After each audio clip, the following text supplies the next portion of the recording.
gentlemen, my name is Justin Perkins. This is Talk Junkie, and today we're going to talk about something that's been pretty near and dear to my heart for quite a few years, even though I've drastically changed the way I feel about it. We're going to do this one in a couple of parts. The first part, I'm going to explain how I feel about these things, how I felt about these things when I was younger, and how I grew to feel about them. And then, in the next part, we're going to discuss them in depth. So what we're going to talk about is a group of things that we're going to put in one collective group. We're going to talk about, ghosts and UFOs, and mainly how those things and other things relate to conspiracy theories.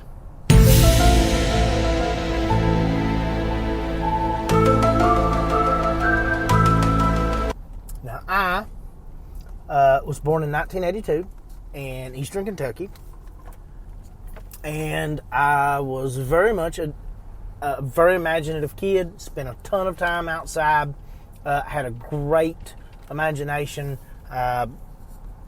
played pretend a lot. When I was young, very early on, I developed a fascination with ghost stories and things of that nature. And not over the top, but a mild interest in science fiction. Science fiction movies and things of that nature. I remember very early on a fascination with Halloween, and not as much scary movies and things of that nature on TV, but ghost stories and local ghost stories and local haunted houses and things of that nature. I was always looking for a place that was haunted or something like that. One of my fondest memories of school prior, up till like 5th grade, was in 4th grade on Halloween. Everyone telling some ghost stories and things of that nature in our classroom in 4th grade. And I remember a girl named Jennifer Hammonds, who went to school with us, who told a really interesting ghost story that I can't remember the actual story, but I remember being really fascinated with the story that she told. And that was the year, I remember it very distinctly, that my habits in the library changed. From that point on, from 4th grade until I graduated grade school in 8th grade, we didn't have middle schools in Eastern Kentucky when I was younger. You went K through 8 and then freshman through senior at the high school. But from 4th until 8th grade, I pretty well kept the same trend. Every single time we went to the library and I was able to check out a book, I checked out either something about ghosts, something about aliens, or down the road, something about John F. Kennedy, or something of that nature, something interesting, something that I was looking for, something outside the norm in. Around that time, probably right in there, right around 4th, 5th grade, and I would say 4th grade, I got a Packard Bell 750 Legend from my grandfather. My first computer had a printer, the roll type paper. I don't remember exactly how the word processing program or whatever was on it worked, but I do remember that. That's when I started making my own newspaper. I would write out 3 or 4 page newspaper. It'd come with a bunch of paper when I got this thing. He got it out of a pallet somewhere. It had no value to him, but it was the greatest thing in the world to me. And I used it almost completely to play chess, basically a version of Karate Champ from the NES. It could be the same game. I don't remember what it was called. And to write my sometimes weekly, sometimes bi-weekly, sometimes monthly, sometimes 4 times in 1 week newspaper about the supernatural. Now, in writing that, I became very, very interested. It was all consuming for me, which anybody that knew me as a young kid, or even my wife knows now, when I get into something, it does become all consuming. The difference is now that fades away fairly quick, whereas when I was younger, things like that could last for years, months, days. It just depended. Now, as I started to write this newspaper or whatever it was, something that nobody ever said. I'd print out copies of it and leave it laying in my grandfather's store. I had to retell things that I would see in these books and ghost sightings, the gray lady, things of that nature. And I would write little, but I spent a whole lot of time watching the night sky, looking for aliens, looking for spaceships. I was bound and determined that I would see one. And as a young person, believed on numerous occasions that I had seen one. Things that, looking back, I very easily could explain, but at the time, I didn't want to explain. I wanted it to be something. I would often, ask about family stories. We lived next to a place called Booger Hollow. Actually, we'd call it Booger Holler. I don't know where you're from, but that's something very prevalent in eastern Kentucky is Booger Branch, Booger Holler, Booger this, Booger that. Almost every county, actually, I believe every county close to me has one or more Booger Branch or Booger Holler. Booger Holler is very prevalent. Booger is simply the boogeyman or, something bad. That's what would happen, back in late 30s, early 40s. And I'm sure it happened in other times. I'm just looking at the point when my grandfather was younger.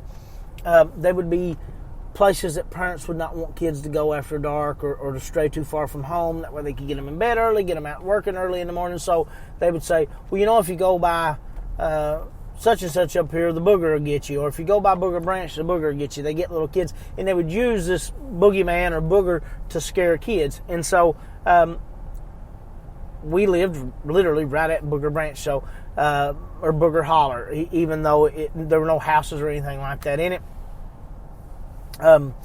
It years later led to the short story I wrote, Beast of Booger Branch, and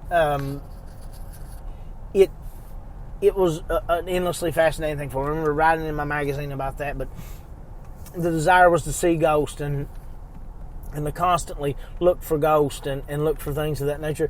And, I didn't get, I think, that can be common for kids, but a lot of kids will get that desire and it'll come in with horror movies and things like that. I didn't get the desire for horror movies. I like things like Ghostbusters and things of that nature, but I didn't like the gory, awful, sad side of death and ghosts and things of that nature. I liked the inquisitive, happy-go-lucky alien side of it.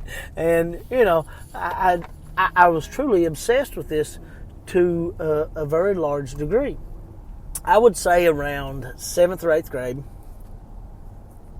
I was spending a lot more time looking at books. And when I had the time to go to Alice Lloyd's library or to go to Hyman Public Library, go to these places, I was finding books outside of the alien and ghost realm. I was finding books that upon reading, I would find that the story I knew of Thanksgiving and the first Thanksgiving and all these things were not true. They weren't even close, really. And I learned that a lot of history that I was taught was not what history really was. And I don't know why, but to me, that became the catalyst for conspiracy theories and things of that nature. By 13, 14, my music habits had changed. I was into things like Rage Against the Machines and things like that. And for whatever reason, Rage Against the Machine in particular got me curious about a lot of conspiracy theories. Things like the murder of Martin Luther King or Malcolm X.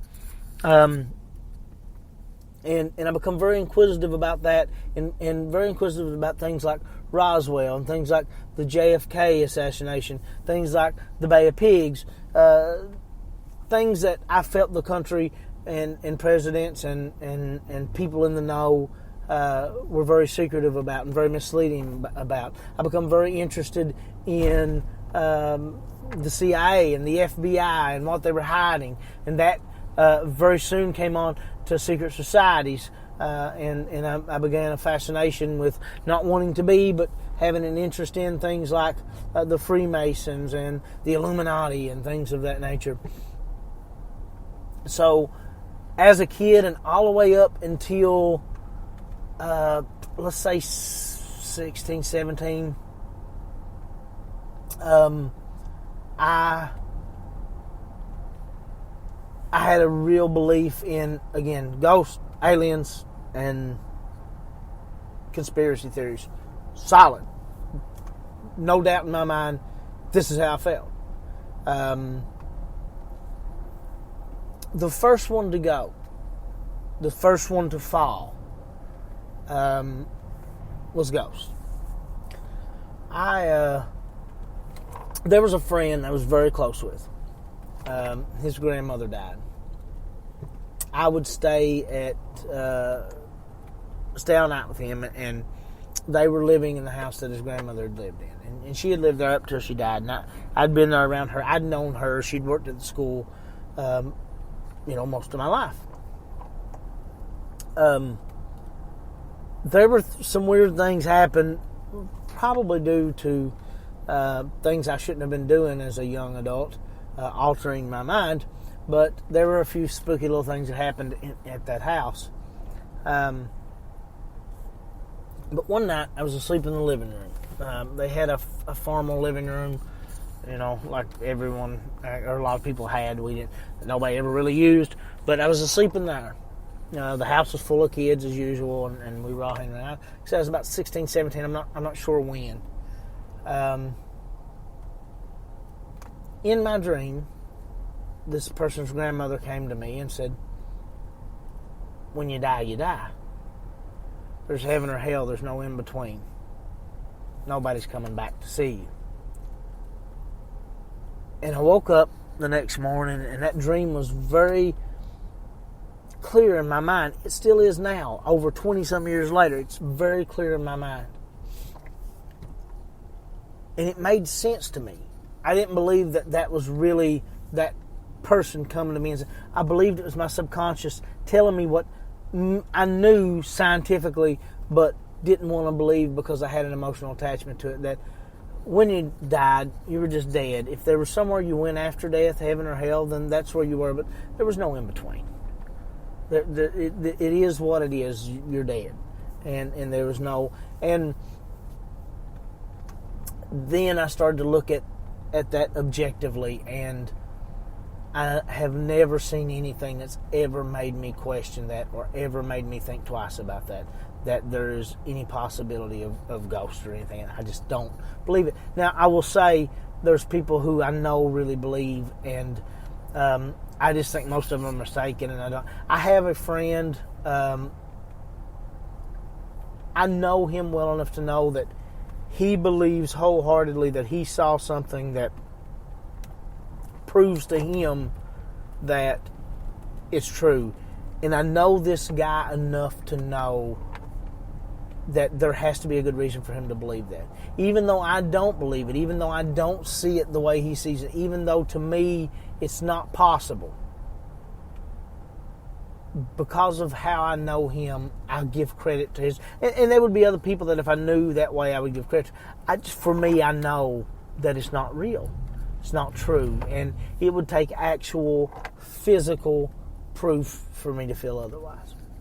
Now, the aliens, on the other hand, I stayed on that track for a while still yet. I was a huge X-Files fan. And that could be some of the reason why my obsession with aliens lasted. I really wanted to believe. I mean, I even got to the point that before it was a cool in thing to do and before it was all over Discovery Channel, I believed in the Anunnaki, and I believed in ancient aliens, and I believed in their impact on ancient civilizations and on them building the pyramids. And I still to this day do not believe that the dating of the pyramids is correct or that we have any idea how they were built. I don't for a moment. And I do think there's something very odd about how we've got pyramids all over the world. But at one point in time, I was definitely under the belief that it was because of aliens. I mean, that's just what it was. There was no way around it. And I don't know. I've even seen a couple things in the sky. two things in particular, and my wife has saw one, that are very, very hard to explain, but I understand, due to a lot of research, how hard it would be to even start to understand the complexity of the technology we have hid. If you look at how long we had the Blackbird, R-71 Blackbird, or the stealth bomber before we knew about them as a public, and how impressive they still are to this day, it's very easy to understand that they've got things we don't know anything about. I would say it was probably by, it's hard to put a number on, but if we're going to put a number on, let's say 25, my mid-20s, that just even the notion that aliens had visited us, or that we were even here, or that they were ever even here, just went completely out. Roswell is fairly well explainable. A lot of this is government cover-up, and a lot of it is a paranoid public, and a lot of it is the desire, man, would it not be so great if that were true? I mean, our science fiction is filled with it. Our movies, our comics, our cartoons, our stories, everything is filled with it. And so it becomes a compulsive part of human nature. But I don't believe that it's real or true. Not to say that I don't believe that there's intelligent life out there. Obviously, the odds are pretty good. But they ain't stopping by, and they ain't picking up Earl and his cow and doing anal probes. I mean, it's odd that everything ends in an anal probe, isn't it? That's kind of odd. But, that's more of a Freudian thing. We could talk about that on a completely different podcast. So, what do we have left? We have conspiracy theories. Now, conspiracy theories I hung on to even longer. I mean, the secret societies, the skull and bones, things like the Gulf of Tonkin popping up and turning out to be real. There's a lot of things that I don't know, just were hard for me to give up or give in on. The movie JFK, when it first come out, I really loved the movie JFK.